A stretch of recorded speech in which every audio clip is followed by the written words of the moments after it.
Good morning, everybody. This is Jens and Ken with our next lesson in the home study course for the protreptic method. And we've had a discussion this morning about where we feel that we are in this event. We have been looking at the course we're building as a living event that we are inside of and we are part of. We're talking about protreptic. We're talking about events, which is where things happen. And the object of study is, in some ways, the protreptic itself. So that can get very complicated, and so having a good map of an event, what we mean by event, and when I say we, what Jens means by event, and which I'm desperately working to learn. I think I'm getting it. So we are in the phase now where we feel like we want to get to moving towards closure and tying things together in the same way that a protreptic session explores some space, but then very practically comes to temporary conclusions or interim conclusions that can be taken back to the world for implementation. So to have a professional feeling about that, to feel that you've done your due diligence, one of the things that you do as a craftsman is check your work against a template. All of the things that you know that you should do, have you done those? So you're in the military. After an event, we would call that consolidate and reorganize, in which you take a look at where you now are, what you have, what happened, what should happen next, and then resettle and restory, to use the Boji language, and to start investigating next steps. So we're at the stage now where these 6 eventums of the protreptic now are a way that the guide can ensure that we've done our job, that we've considered the different dimensions of the event in order to feel complete and satisfied that we've done our job. That's the sense that I understood from the reading, that the service that you as the guide are providing to the person being guided is steady hands, confident awareness of what's going on, so that you're doing a service to them. So that's what I wanted to say by way of introduction. And I must say that it's you look elegant this morning and comfortable in your own skin, and You that's too, why Ken. that's why I trust you, because you have come to reconcile with yourself in the world. I respect that in other people too. So always good to see you, my friend. Over to you. Yeah, you too. Yeah, and welcome again here from Copenhagen in Denmark, Scandinavia. I just want to share a short story.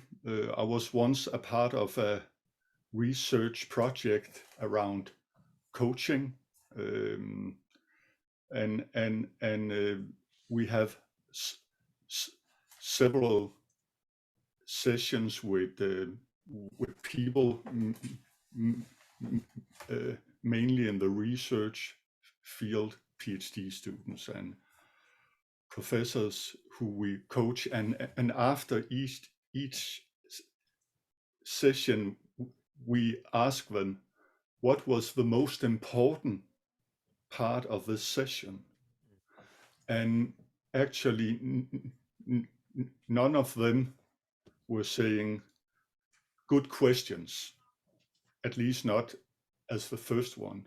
No. All of them said I had this feeling there was another person who actually wanted me the best somehow. And this story, I think, is um, about a very, very important part of the protreptic dialogue. It is about how to be in the event. So one part of the protreptic dialogue is, of course, about what kind of questions that your job is to ask question who somehow pulls the dialogue up to a more general Yeah. level. But for me, without these this approach to the event, and without these 6 eventums, you don't have a protreptic dialogue. So they are so important, and it's a way, I don't know, it's a way where you can see them as tuning forks somehow when you are going through a protreptic dialogue. Yeah. And as I had said before, when we explore a value, a concept, for me, who are the protreptic guide, I have the same longing for getting some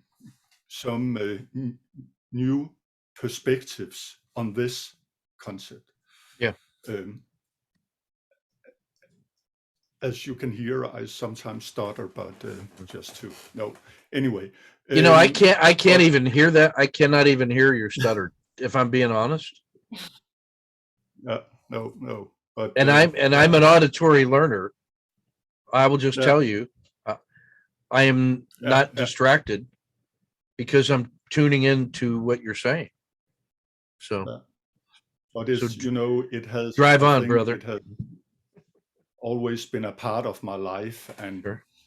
in a way, I think it's also give me some empathy in people somehow that I can use in a protreptic dialogue too. Yeah. But anyway, let's go back to the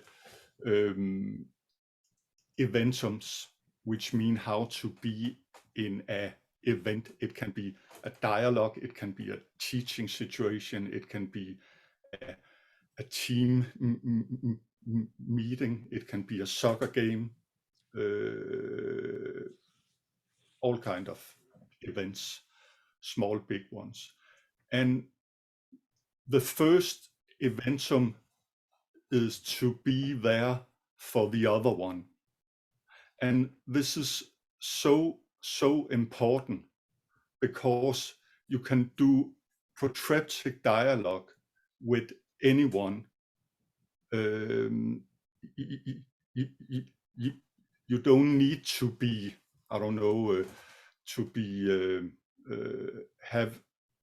have a lot of knowing in philosophy, leadership. We have done project here in Denmark actually for students in public schools, where we have done protreptic dialogue, actually to teach them how to act from values instead of from feelings. And there are schools here in Denmark which actually use this as a part of the start of the year to explore some core concept for this school. It can be friendship, it can be respect, freedom, etc. So the first one is to be there for the other, and you always need to tune into that person. And when I have worked with Ole Fogh Kirkeby, he always sit for a while before the conversation start and try to tune in on the other person. What could be important here? What kind of energy is in the room? So to be there for the other, and and it's also an idea actually both to take care of the other one, but also to take care of yourself in that sense. If you have created a framework, a attunement, then there's nothing more that you actually can do. You need to trust in the process then. So that's the first. Yeah, I'll talk later about um, having standardized rituals for practices and separate rituals for the game with my soccer team. We had we created a set of warm ups and procedures that we only did before a game. It was warming up the same body. It was the same loosening but we only did those before the game as a way to approach a almost a sacred ritual of acknowledging that this event was different kind of event.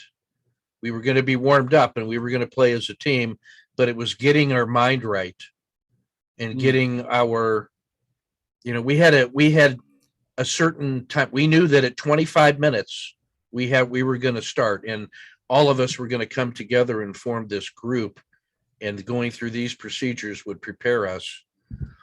And that was a way to check in for each other and to see how we were feeling, and walking around and talking and fist pumping and getting our game face on was that turns out, now that I look back at that, we were tuned into something important there. So yeah, to be there for the other. To be right. Yeah, that's a place. Yeah, That's a place and and time and a time. Yeah. Yeah. And the second invention is to postpone the conclusion.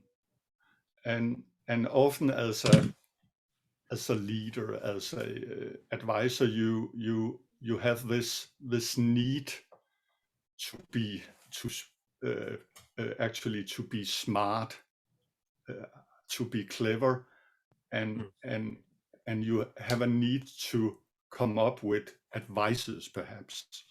But in the protreptic dialogue, somehow you should lean a bit back in a way, and you can say both be open, but also be, of course, critical.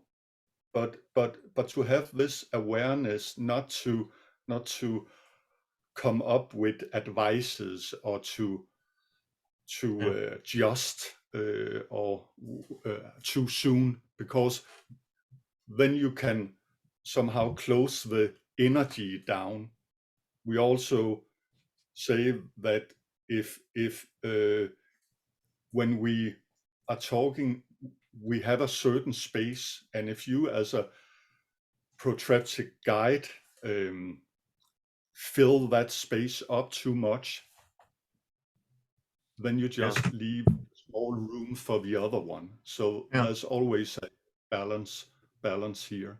The best leaders I ever saw were ones that always knew how much time they had before the decision was required, and then looked at using all of that time and space the most productively, and having that sense of when it's time. We'll see that in timing, but also, don't start a meeting by announcing, well, I guess we're all in agreement, right? Yeah, then you just saved yourself a lot of time, because so no premature conclusions. Explore the space. Okay. Yeah. And number 3 is to be there with your body, and it means that the way you are in the room, how you act in the room, how you face are, that you actually show that you want to be a part of this ev- ev- event together with somebody else. There's a really interesting research project from Norway, which is about people who got treatment for psychological problems, and although that the psychiatrist actually use the same kind of questions, the client who dealt best with his mental illness was where the psychiatrist had an open face and a trustworthy face somehow. So it's important to also to be aware of protreptic dialogue is also about how you are in Yeah. the world. Yeah, I see that in our how you choose what formation to play and your role inside the formation, how we get circulation. It's a deliberate process now in my classroom about how to arrange the desks. Where are the wall boards? Where do I stand when they are briefing out? Am I standing right next to them in an intimate investigating relationship?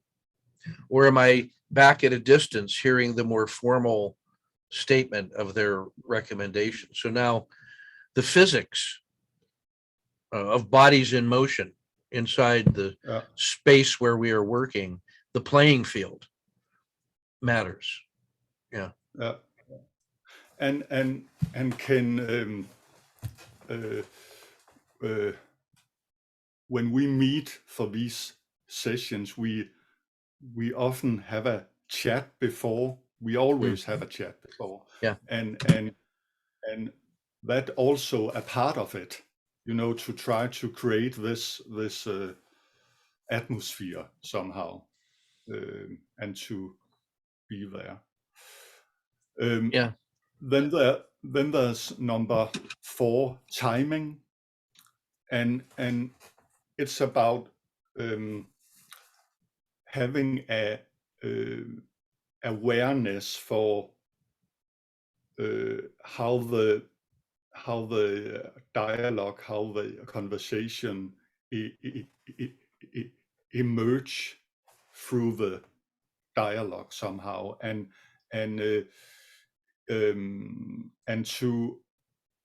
also to actually be aware of what kind of questions should I ask when. Should I maybe bring up a new question, or should I take a concept that was brought up from the person you have the dialogue with? So this kind of timing that everyone knows that we are using in meetings when we are talking with our kids and friends, all kind of things. This, when is the right moment? And in timing, we have these two kind of timing. This called chronos, which is somehow clock time. We have a beginning of the protreptic dialogue. It's going on there. You can perhaps say some kind of phases in it. There's an end, but then there is the other one, kairos timing. When is the right moment to ask this question, to lean a bit forward, to have to work with the energy in the conversation. I'm a primitive drummer myself, and I notice when I'm in the classroom or I'm on the soccer field, I actually am playing to a drum beat I've noticed on road marches or when I'm working well that there is a certain soundtrack to that that's part of that regulation. I was watching some gypsy jazz guitar work yesterday, a visiting virtuoso in a really good band. And I was watching how they handed off responsibility for the next section to each other. That while they were in the phrase and they were in the solo, you could see the shape of that coming to a conclusion with eye contact and body language and setting up and the unspoken framing,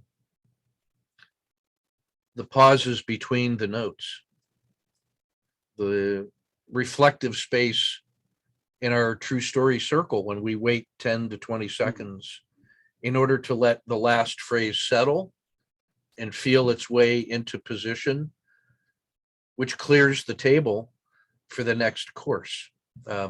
So there's layers of timing in there, and it's fractal in many ways. You hear it in the movements and symphonies. You see it in the way Barcelona shapes the field. That rhythm of tiki taka that just creates an inevitability. You know what's coming, but just not when. That's what my sense of the Kairos and Chronos was. The idea of Chronos is that metronomic, periodic, and the Kairos as the situational, conditional time. It's waiting for the pieces to be together in order to create the opportunity of the next event. So circumstantial time. And keeping both of those in mind, you're hoping to get a Kairos moment while you are proceeding through a Chronos moment as you're setting things into condition. A master cook, I watch my wife cooking, and she is a master of both of those. How she brings things together, I don't know how she does it, but it's delicious. Yeah, a sense of cooking. Yeah, and this awareness of timing, I think that we also can expand to. I'm quite inspired also by the quantum physics, the whole idea that time is all times are here at the same time, Yeah. and to have this openness about it, and to be and actually not to be afraid for being in this complexity. It's to be calm in complexity. That's a big part of the protreptic dialogue, to stand out there without getting stressed and yeah. You know, I want to say, I would before I forget, I want to say that when I'm working with traders, the new ones who haven't mastered the skills yet, they don't see that distinction yet between linear time and circumstantial time, and so they want to take shortcuts because they think the opportunities never going to appear unless they go now with less than perfect setups. Whereas the more experienced ones who have seen the repetition of opportunities in the market so many times, they don't take shortcuts because they know that when there's nothing to do, you should do nothing except wait and appreciate and look for the arrival of the right circumstances, the kairos to appear in order to trigger the event. And it's their ability to hold both of those times in their mind is a really important moment to reflect on. I see that with leaders. If you go look at Shakespeare and Mark Antony's speech to the Romans when he comes to bury Caesar, not to praise him. He is using chronological time to build the feelings of the crowd, and he waits for the right conditions before he delivers the keystone moment. that triggers the event. So that mastery of timing in a group requires you to go back to that first one, to be there for the other, to postpone the conclusion, to be there with all of those things are the preconditions to appreciate the timing that is pulling those together. Those first three give you the opportunity to develop the full situation, not to rush to judgment. And then I'm setting this up as if we had rehearsed this, but now once your appreciation of timing is there, you are now in the condition where eventum 5, I can just see that coming. Yeah. Like a truck. Yeah. No, yeah. Because when you are sometimes when we have this dialogue, we get almost pull into it. You actually can say when we start the dialogue, we are both of us are outside the event somehow. But as we start exploring this concept together, we get into the event, and suddenly it is the event who are which are taking over the conversation. There's no I and I. It's and it's I don't know how to explain it, but well, it's the event horizon of a black hole, as you described that. It suddenly, the black hole is that thing that is important, that is out there, that is unknown, except you know it's there because you can feel its effects. It's the underneath, it's the beneath of the iceberg of protreptic, lurking. You don't know the full dimensions, but you know it's large because every iceberg you ever saw you saw the top part of it, and every iceberg you ever saw was large below. And so we're respecting that with care. And once you cross that event horizon, which is the boundary of the reach of the black hole, you are now in the gravity field of the black hole, and it gets a vote. Now, physics would tell you that once you're over that line, you're in the black hole, you can't get out, but who knows?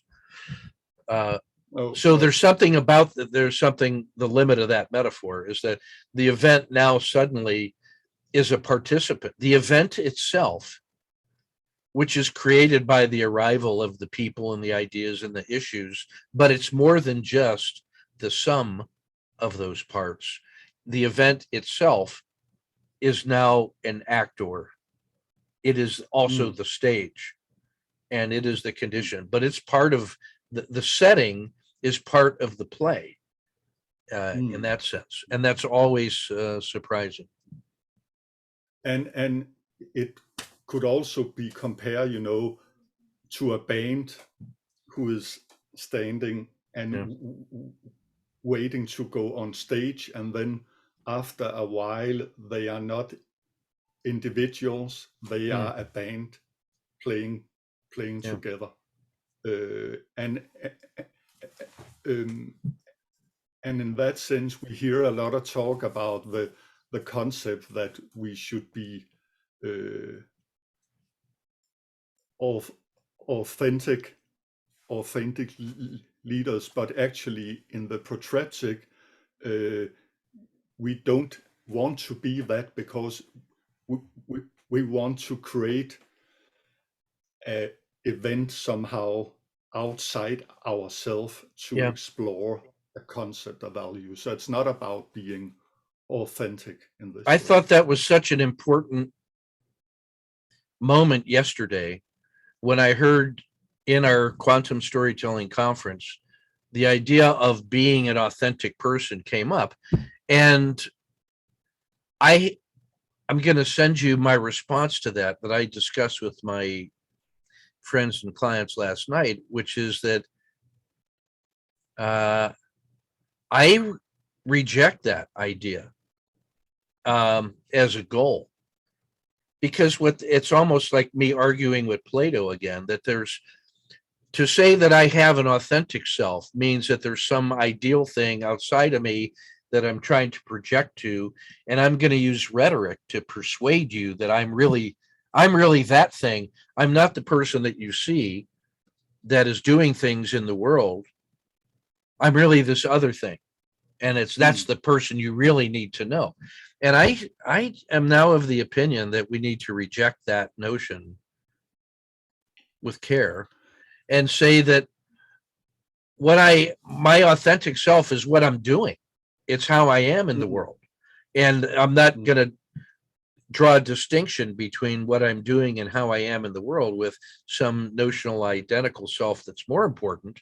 Sure, have a vision, have values that you're trying to aspire to, but take responsibility and ownership and accountability. And that gets to the idea of the shadow that we talked about in an earlier session, which for me was a very powerful event in our protreptic journey, because it really acknowledges the importance and permanence and necessity of the shadow. My contention is that someone who's trying to be authentic or has an authentic self is a person who's saying, well, if I just got rid of the shadow, then whatever is left is now the authentic best self, if we can say it that way. That's what I'm starting to explore now, is that I think, no, it's shadow and all. That's what you really are. Embrace that. Be better. Be your best. Keep trying. But there's no other authentic self that's more important than what it is that you're doing. So I think that for me was a visceral, physical moment in our earlier session about that. And that triggered me yesterday, I must say, when I heard people talking about the authentic self, because I was placing it in this, and I remember from our reading, the protreptic guide does not try to inquire into that hidden, deep, mysterious, authentic self. It says, no, I'm just going to work with you as you are, and with what you have put on the table, and we are going to look at those concepts. So I think that stance feels very profound to me as an essential, maybe the essential defining characteristic of the protreptic stance, is that awareness of where you draw the limits, if I can say it that way. Yeah. So over to you. And in that sense, I think, again, ethical, if you are a leader, or it could also be a coach in a organization, it's also ethical. I believe that the person you are, the employee or a person you coach, actually don't have to show his or hers secrets. You can actually have a really deep conversation without showing your secrets, because we all know when I pick this concept, I know what my secrets are or stories are, and that's why I think that the protreptic coaching is a really good tool in an organization, because in all organization, of course, there's power and strategy and all that going on. And actually the protreptic that acknowledge that there will always be power between people, but we try to create a dialogue that can pull us up from this strategic level of power going on between people or departments. Well, I want to say something more about that too, if I may. I have made a study of the 20th century I'm going to say the Cultural Revolution in China and the re-education camps. And in the re-education camps, the person being re-educated did not have a protected, safe space in which they could be themselves. They were required to fully expose to the point where compulsion, in order to install the values that the regime wanted to install. Now, that's not the only civilization, if that's civilization, or government that does that. We do it all the time. Every effort to educate brings with it the possibility of overreaching and violating that person's autonomy and personal, private self space to be themselves.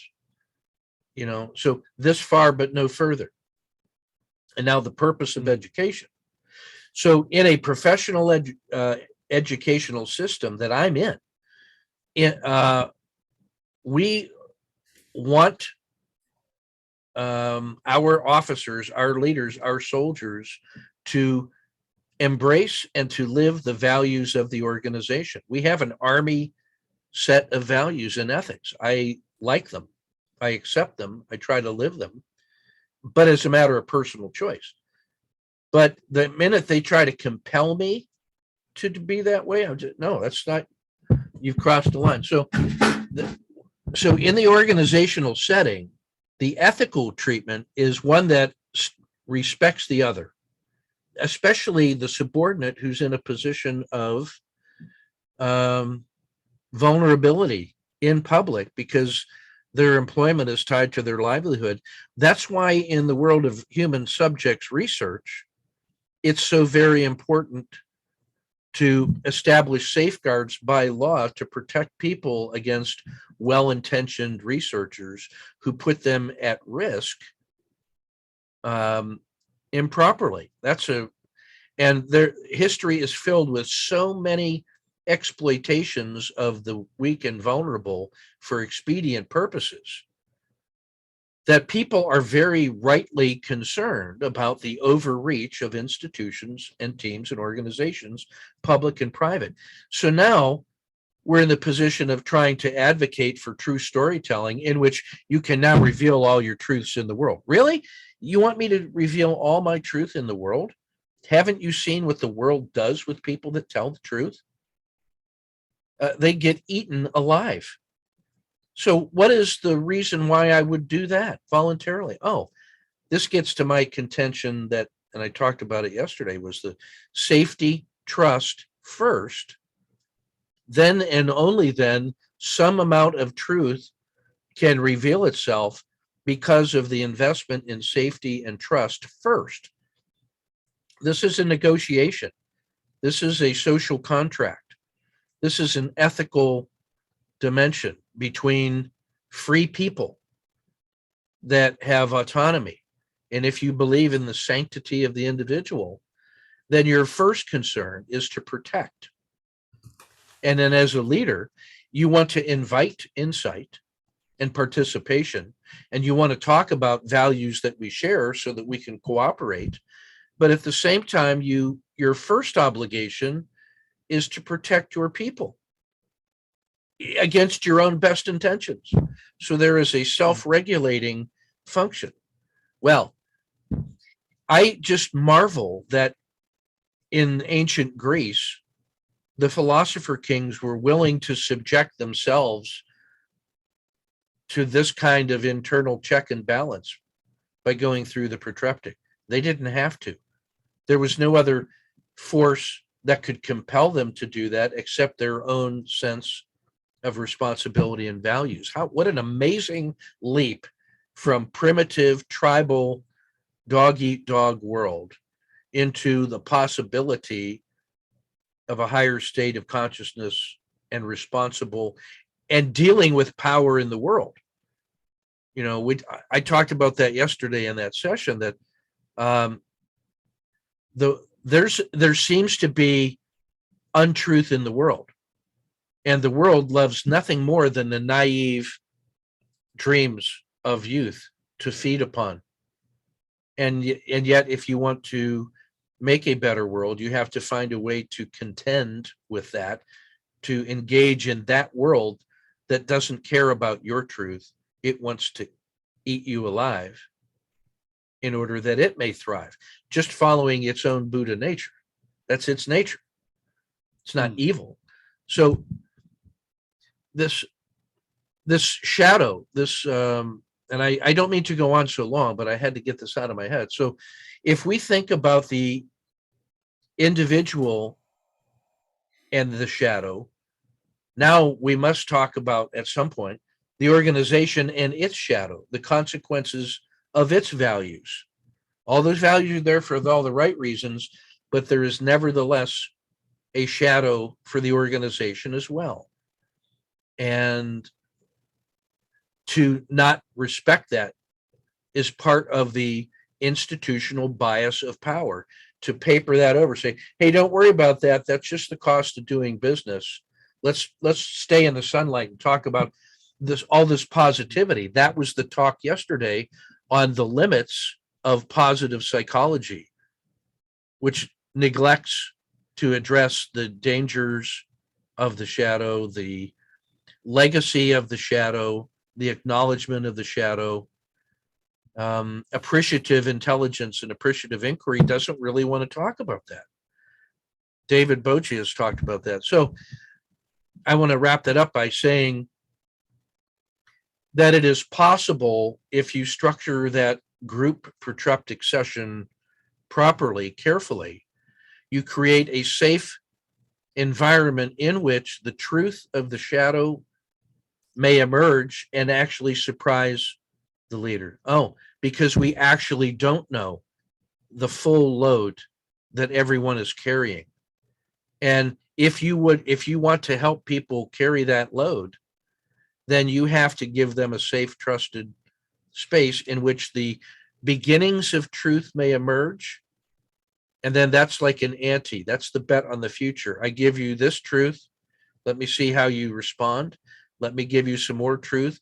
And now we have this accumulation of embodied action in the world in this laboratory that is the protreptic. And what the protreptic does, I now see, is by elevating to the level of concept, we are desensitizing the raw emotions so that we can begin to appreciate the essential elements, try it on for size, and then slowly go back into the world where we begin to add the context and the emotionality and the full dimensionality of lived experience.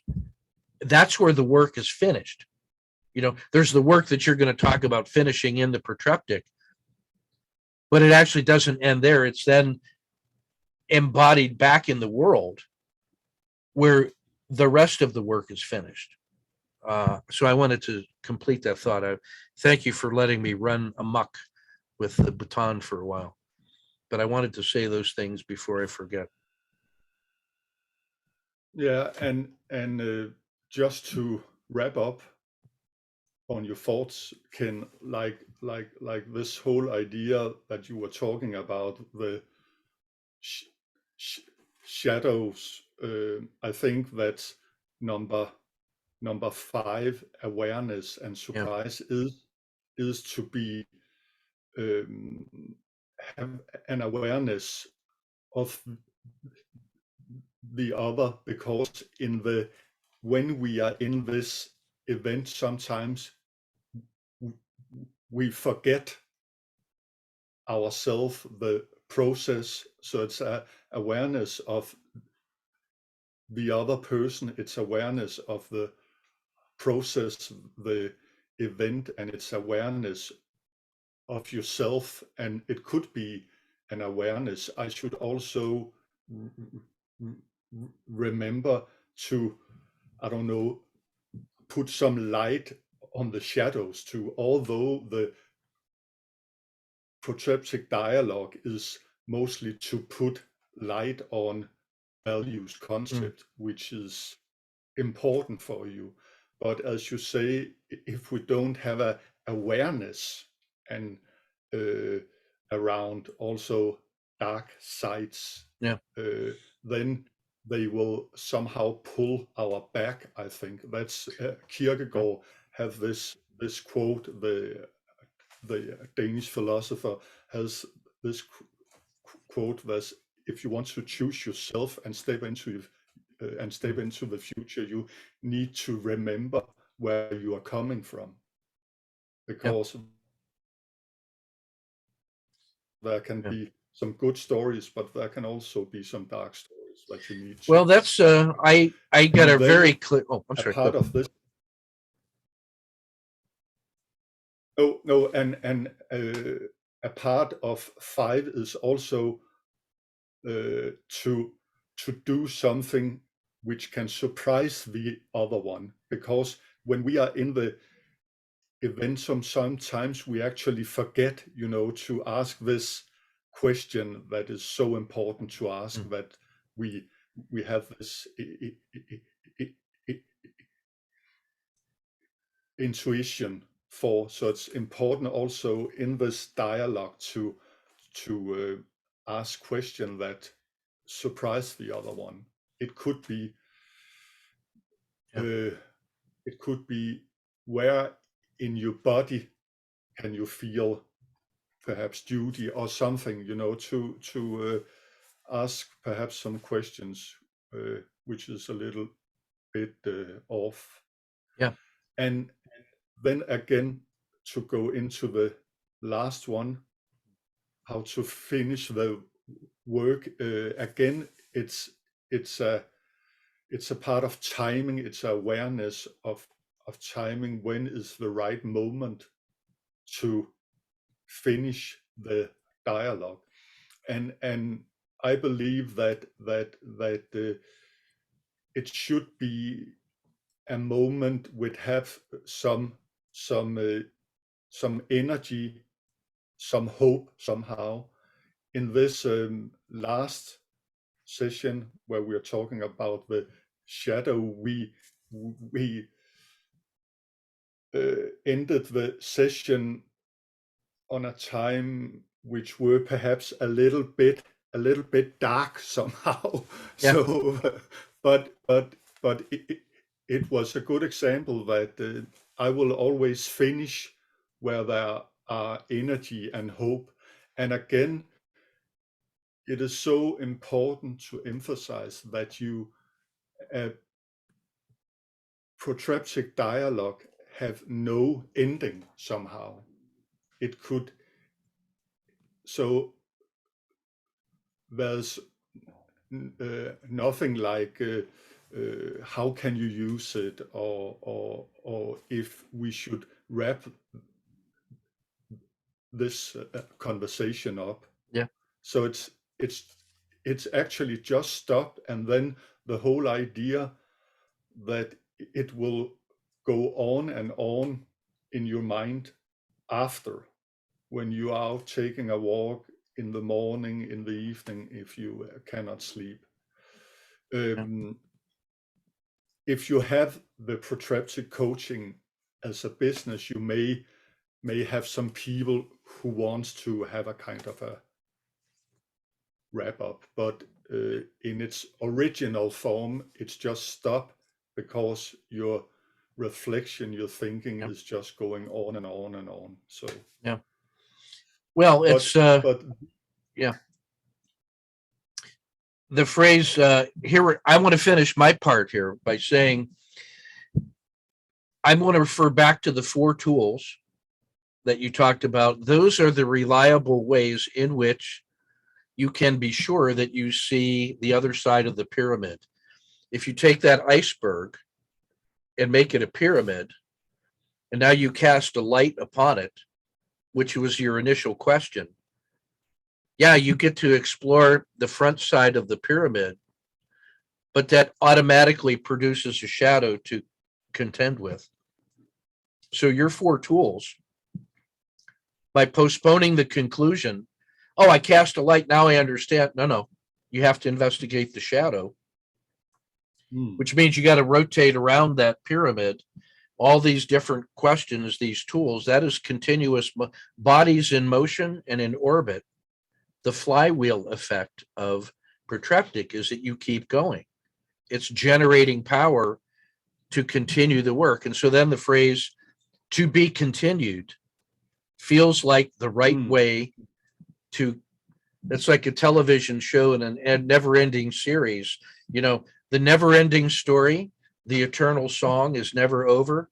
It's always to be continued in the next session. Is a more a better way to appreciate the relationship between protreptic and the mundane.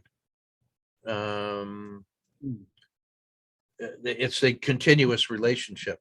And then finally, I would say the in the Japanese and the Zen tradition, the koan is the question that's so hard that the student is lost in thought until smack, surprise. And then they are shocked into a reality that, oh, there's the whole rest of the world, not just your thought. That's the Zen insight. So I want to say that the theme that I want to carry forward that emerged for me today for us to consider with respect to teams and leadership is the power in the room, the elephant in the room that will stomp you if you don't respect its truth. To me, that's like the eventum is the elephant that is created by the protreptic event, and it has its own power, and there's also power in the room. And to neglect the realities of power is to be a non-serious person. So when you invite people in and you have ideas about what we can do together to build, and you don't acknowledge the shadow and you don't acknowledge the power in the world, and you just live in the world of happy values, people don't take you seriously because they said, you have no idea what's going to happen to me when I go back into the world of tigers and sharks. They're going to eat this alive. So protreptic endures because I think it acknowledges those things and deals with them in a mature, professional, adult way. So I want to carry that idea forward. Teams, power, protection, action, and to be continued as sort of that theme. So I'd like us to wrap up there because once again, I mean, you talk about awareness and surprise. Oh my goodness. If you take a look at this event, what we just did as the 6 eventums, it wasn't until the last 5 minutes that we got that it became clear to me what the next thing to look at should be. And that we were not going to finish the work. We're just going to finish this work, this eventum. But it's connected to all the other ones that are there waiting to be done. And that's the kairos, by the way. The kairos is the conditions under which all those next conversations will occur. And chronos will take us toward there in some fashion. When it's ready, then the kairos will happen. Where the song is complete. May I add one thing? If people out there are struggling with, but how can we implement these eventums? Actually, a way to implement them in your body, in a way, is to have protreptic dialogue around them, each of them, to actually ask yourself, why is it important to be there for the other, and then start to, what does it take, and then in that sense, because this is not rules, again, it is, I don't know, principles, process that you can explore. So that's a way to get these eventums that you also can use as leaders, teaching, etc. But Ken, always inspiring, talking here from Copenhagen to all the way to Kansas. So, and we're going to see each other very soon in a virtual eventum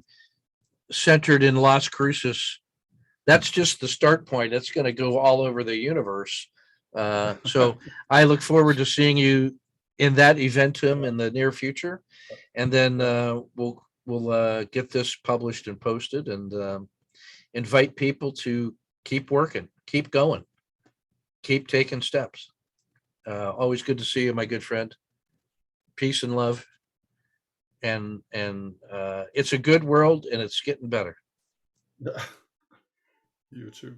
Take care. Bye.